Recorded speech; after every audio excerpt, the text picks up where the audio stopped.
So, hi! Hello ulit. Good afternoon.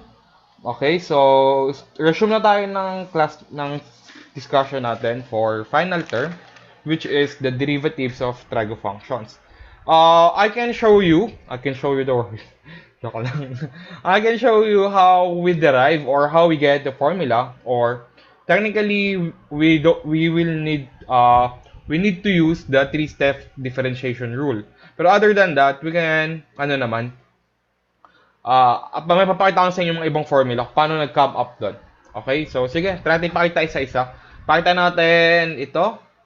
Pakita natin ito, tsaka ito. Okay? So, pakita natin yung tatlong yan. So, ayan. Okay, so start tayo sa ano. So, ito, sure na yan yung formula ng mga trigo functions natin. So, what I'm going to do right now, pakita ko lang kung paano nag-come up doon, paano na-derive. 'Yon. Paano tayo nag-come up, paano natin na-derive yung mga formula for derivatives or differentiation of every trigo functions. Okay, first, ayan, let's try. So, dito na simulan na. So, check natin yung sign nyo natin. So, review tayo sa three-step rule of differentiation. So, three-step rule for differentiation. Okay? So, technically, na-discuss ko na siya sa inyo, di ba? Pero di ko na siya na-elaborate. So, we have three steps here, and step 1 is technically what we're going to do is ganito. Okay? So, let's say f of x is equals to, sabi natin sine x. Okay? So, sine x. Yan ang ano natin. Yan yung f of x natin. So, step 1,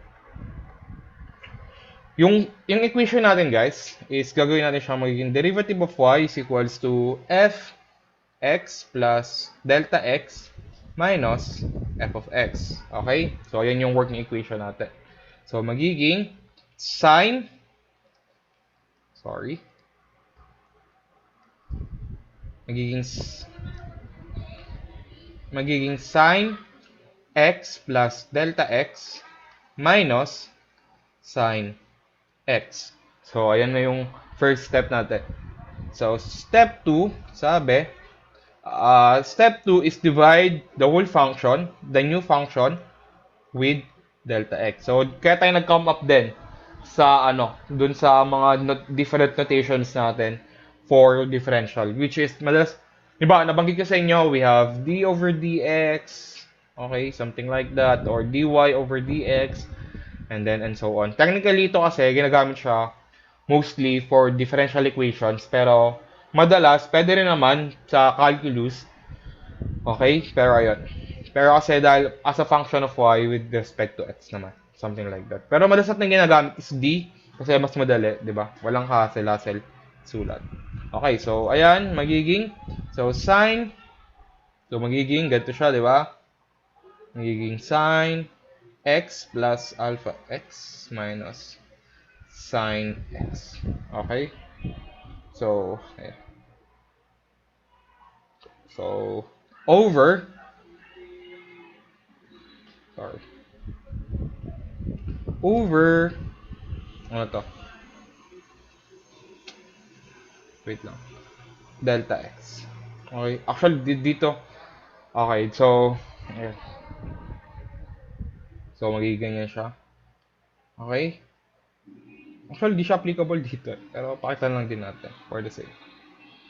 So, magiging ganito na siya. Ayun nga. Sad to say, di naman siya technically magiging applicable. Pero yun, ang magiging final nito, step 3. So, delta y over delta x, magiging, teka, pause ko lang muna. Ang ending nito is yun nga. Magkakaroon dito ng tawag doon, double angle formula, something like that. One half angle formula pala. Sorry, di pala double angle. One half angle formula. So, ayun. Magiging ganito siya. So, from here, magiging, magiging 2 cosine, x, alpha x, ay delta x, over 2, sine Okay. So, from here, so, kung ayusin ko siya, so, ganyan, di ba? Delta x. Okay, kung ayusin ko siya, hindi, magiging, ano na siya? So, technically, from this point, magiging ganun. Ano pa rin? Ganun pa rin talaga, technically. Okay, magiging cosine delta x.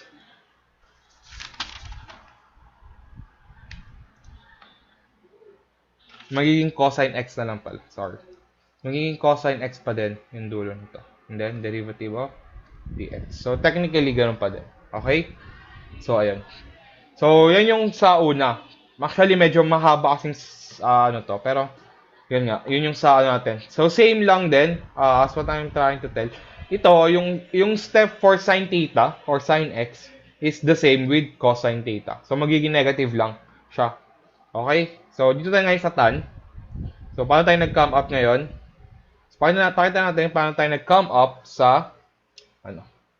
Okay, so we have, di ba? Derivative of tan theta or u is equals to secant squared theta or u. Okay, du. So, dito, para mag-come up siya dito nga ipapasok yung mga identities. Technically, we have identity for tan theta or tan u as sine theta over cosine theta. Diba? Mga ganyan. So, magiging sine u over cosine u. So, derivative daw ng sine u over cosine u. So, from this point, magiging, ano na siya? Magiging quotient rule na siya, diba? So, magiging quotient rule. So, v du minus u dv over v squared. Okay?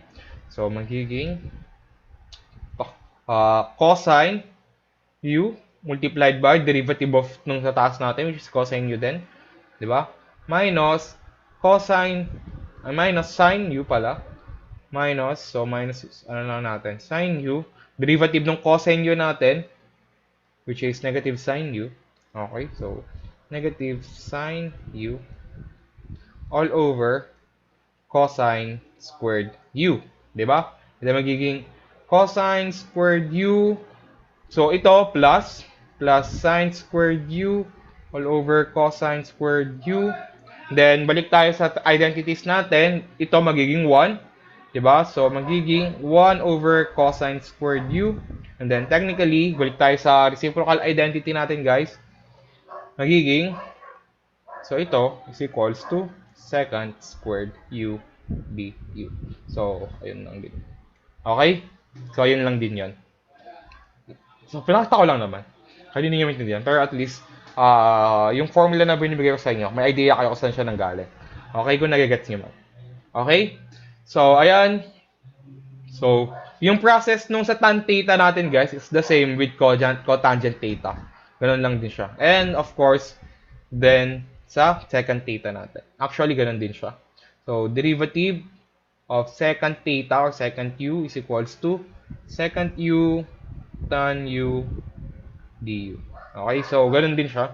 So, ito magiging 1 over cosine theta. Okay, di ba? And then next, magiging 1 over cosine theta or u, derivatives. So, next, derivative is equals to, magiging ano siya? Magiging negative cosine theta all over, ano to? Cosine squared. Okay, so magiging, magiging cosine squared theta siya. Okay? Something like that. Tama ba? Hindi. Sine pala to sa taas. Sorry. Magiging sine tong taas.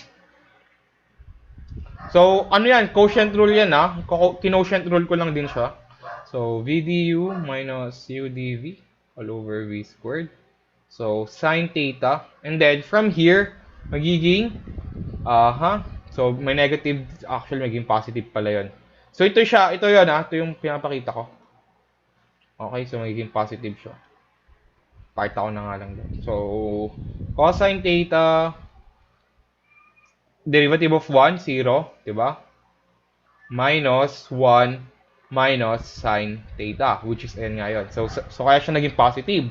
So, sine theta over cosine squared theta, and then, magiging, pwede natin pag-iwalay itong cosine squared theta, so magiging sine theta over cosine theta multiplied by 1 over cosine theta d theta. Or, magiging, so, bago natin yung theta for u, so magiging secant u, so ito siya.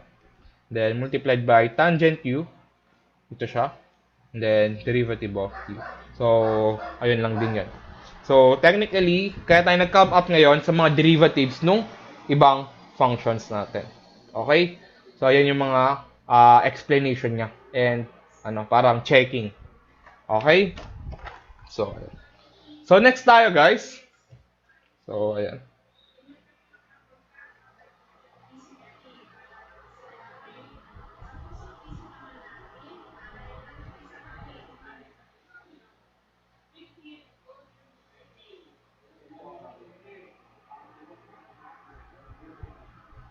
So, yan na. So, balik tayo dito.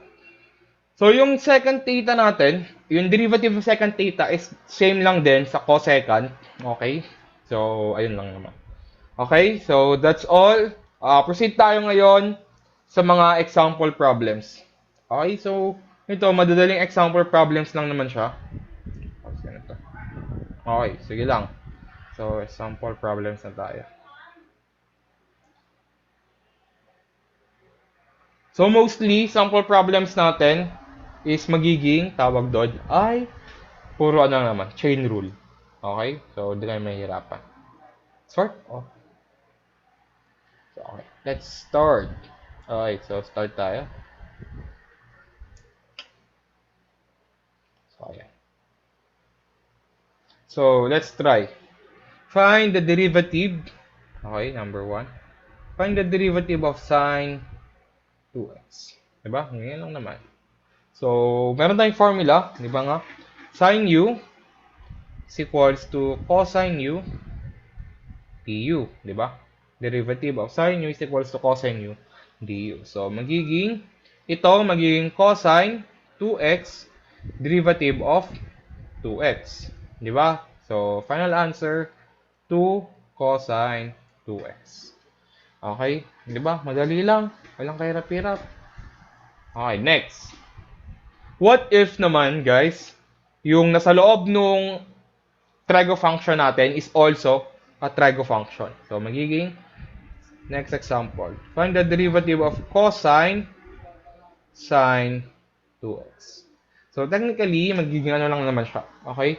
Magiging chain rule lang naman siya. Okay? So, ayan. So, let's solve this one. So, di ba, cosine, derivative of cosine u is equals to negative sine u du. Okay, so, ayan. Copy lang natin yung unahan, palit lang ng sign. So, magiging negative sine 2x, derivative of sine 2x, which is ito, di ba? Yan lang din yan. Okay, so, magiging negative 2 cosine 2x sine 2x. Okay? So, ayan siya. So, negative 2 cosine 2x sine 2x. Okay?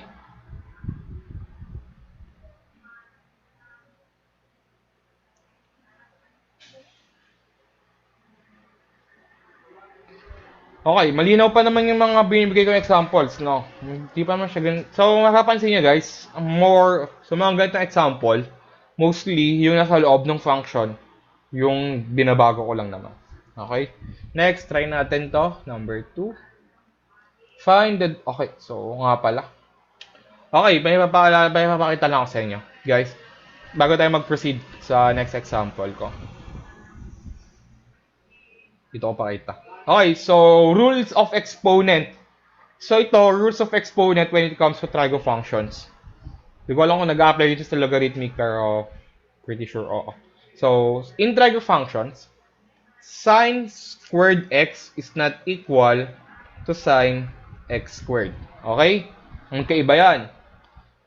So, sine squared x is equal to sine x parenthesis squared. Okay, so mind nyo, so always check where's the exponent. Okay? Nasa pagitan ba? Or nasa dulo? Or kung nasa dulo man, naka-parenthesis ba. Okay, next, and then sine x squared is equals to 2 sine x. Okay, check natin. Doon, nagbibiro lang ako. So, try natin sine 60. So, actually, ayun. Sine 60 squared.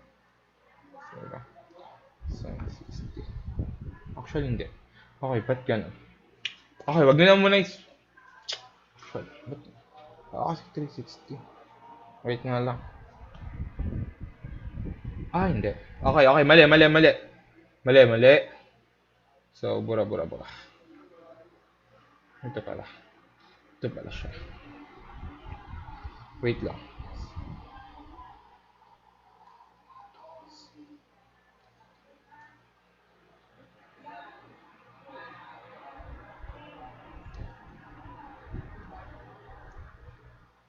Hindi. So, ayan lang muna. Okay, so, when it comes to trigo functions, sine squared x is equals to sine x, parenthesis, is squared. Okay? So, yung 2 sine x, hindi pa siya, check ko pa kung saan siya. Pero, ayun. Yan lang muna. Okay, so, mind nyo, ulitin ko guys, please check kung nasaan yung exponent. Okay? So, papasok ngayon yung another example natin. So, find the derivative of sine squared x over cosine squared x. Okay? So, ayan. Ayan siya.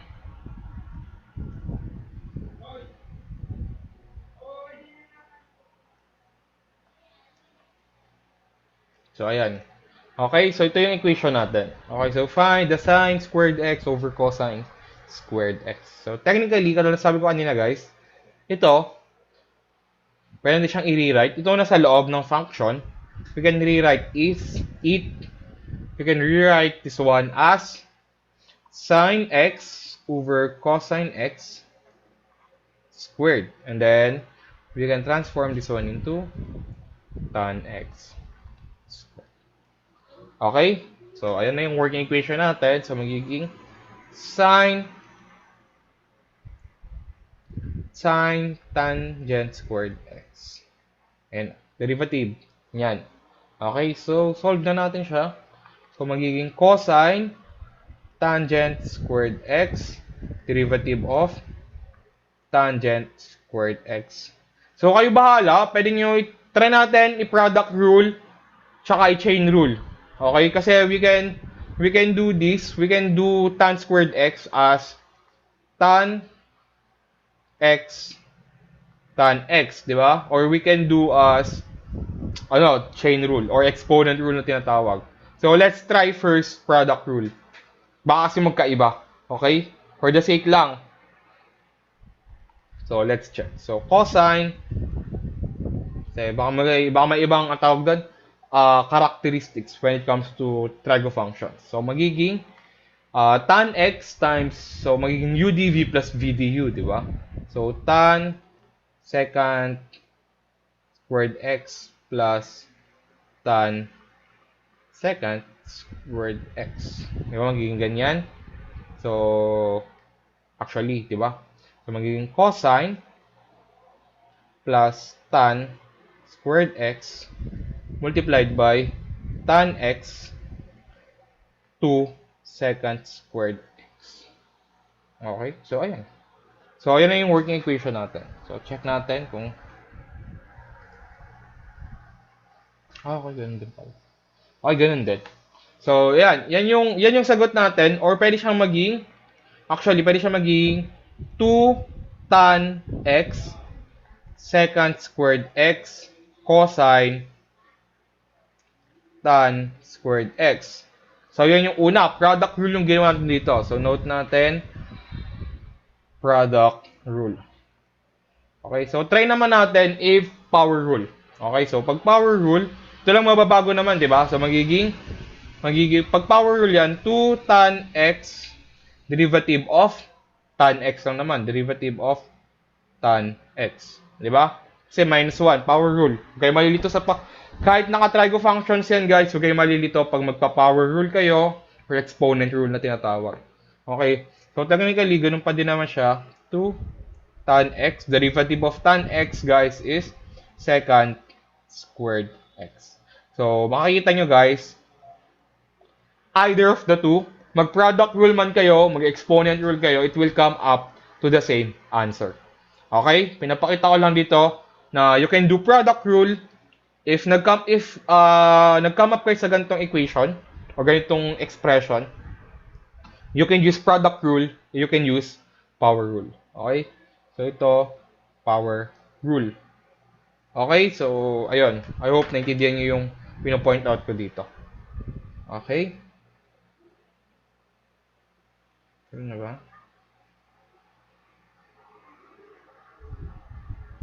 So, proceed tayo ngayon. Next, I hope naintindihan niyo pa yung mga ano natin. Raise hand lang guys pag hindi para I can ulitin ko siya. Okay? Para makita niyo. So, ayan. So, next example tayo. So, next sample problems. Number 4 na tayo, no? So, find the derivative of sine 4x minus 5. Okay? So, ayun. Madali lang siya, di ba? Actually, wala siyang kahirap-hirap. Hindi siya ganun kahirap. So, magiging cosine 4x minus 5 derivative of 4x minus 5. Which is, magiging 4 cosine 4x minus 5. Okay? Di ba? Final answer. So, next, number 5. Find the derivative of secant. What is secant? 3x squared plus 8x. Okay? So, ayan. So, recall natin, formula ng secant. Secant u is equals to secant u tan u du. Okay? Diba? So, as is lang natin, copy lang natin yung sa loob ng function. Magiging secant 3x squared plus 8x tangent 3x squared plus 8x derivative of 3x squared plus 8x. Okay, so magiging derivative nito guys is 6x plus 8 and then copy na lang natin to. Okay? Secant 3x squared plus 8x tangent 3x squared plus 8x. Okay? Di ba? Di man siya ganun kahirap. Okay? So, next tayo. Next example. Number 6. Ulitin ko guys. Raise hand kayo. Reaction yung reaction dito para makita ko kung nagigets nyo pa ba yung problem or hindi. Okay? So, next tayo. Number 5. Number 6. So, mukhang madali pa naman, no? Pwede akong magpa-quiz ulit sa inyo. So, derivative of 8x tangent 4x squared. Okay, so kare, ganyan yung working equation natin. So, makapansin nyo guys, product rule siya. Okay, so, ayan. So, ito yung u natin, ito yung v natin. So, pag product rule, hanggat maaari, list down nyo para mas madali. Okay, so 8x du is 8, di ba? V is tan 4x squared dv is equals to 8x secant squared 4x squared. Okay, so ano yung ano natin? So udv plus vdu, yun lang, di ba?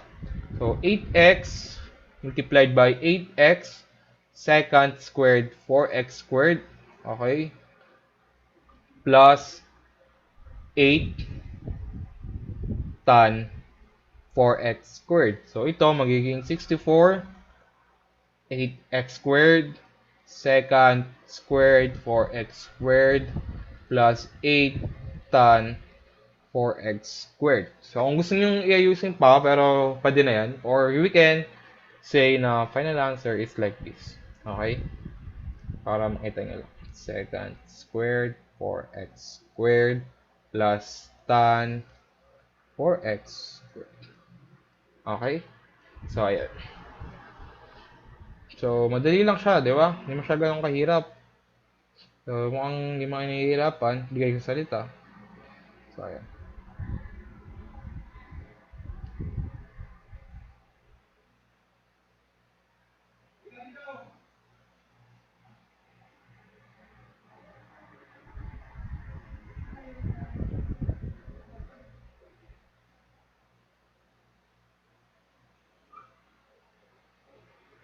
Okay, so, ayan. Next. Okay, so,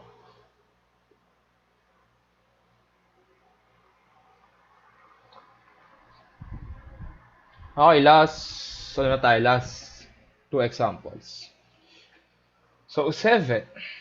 Find the derivative of cotangent 4x, okay, all over 7x. Okay? Ayan. So, ano to, di ba? Quotient rule. So, ito yung U natin, ito yung V. Okay? So, ayan.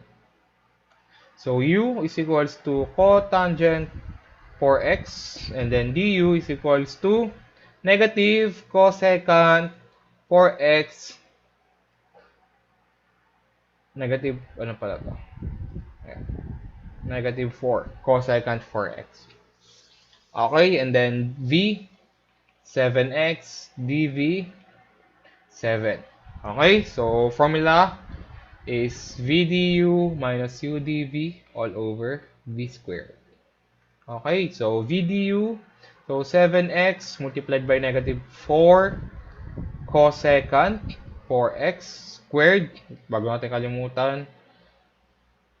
Okay, minus 7 cotangent 4x all over, tama ba? May squared ba yun? Meron nga. Ayan. So, ayan siya. Negative cosecant squared.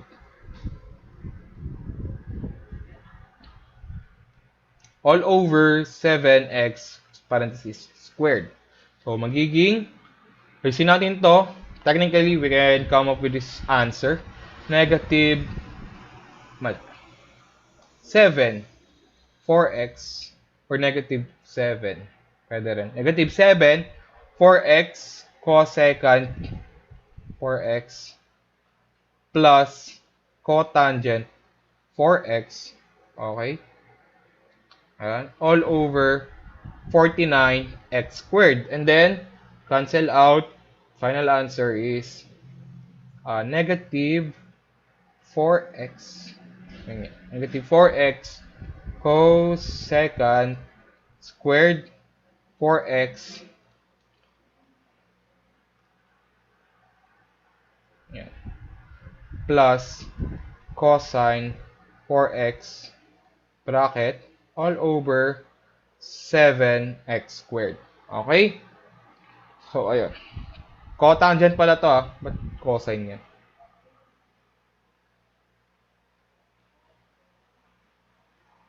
Okay. Cotangent. So, ayan. Yung number 7 natin. Okay? So, lastly, last item na tayo. Find the derivative of cosecant raised to 4 ln 10x. Okay, so ayan. So, medyo sort of combination na siya ng lahat. Yan, para alam niyo yung ano nyo, i-expect niyo yung question, type of question.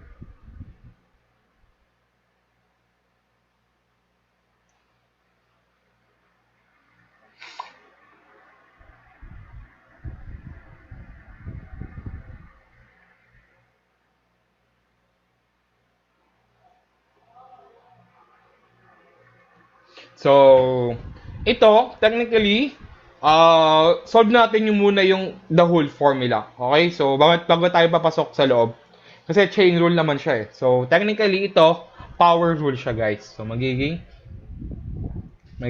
cosecant ln 10x raised to 4. Diba? So, let's say, so power rule siya, diba? So, magiging 4 cosecant ln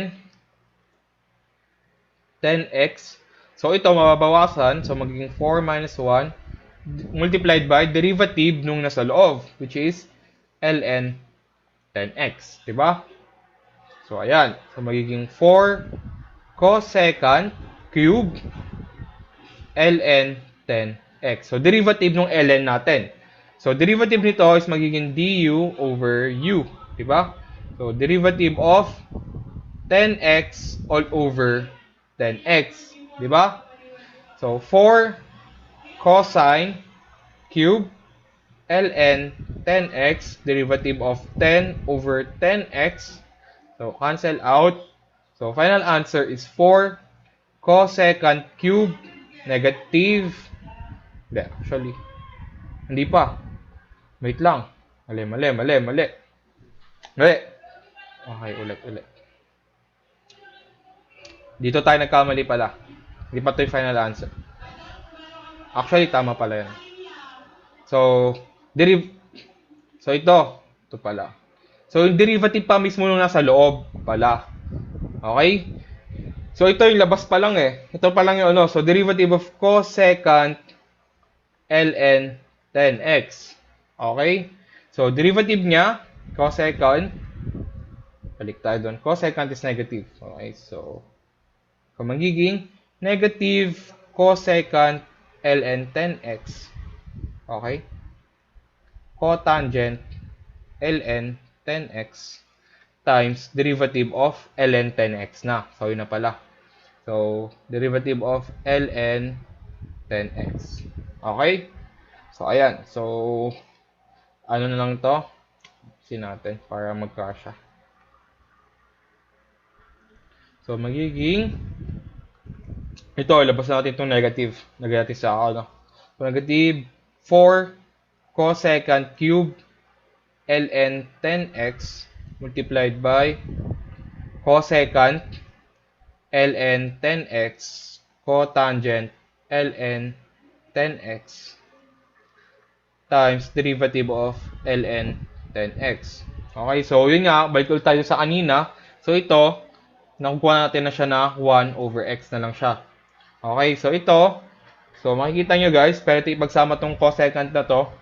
So magiging negative 4 cosecant raised to 4 ln 10x multiplied by cotangent ln 10x. Okay, isin natin. All over x. Okay, so yan yung final answer natin. Something like this. Okay, so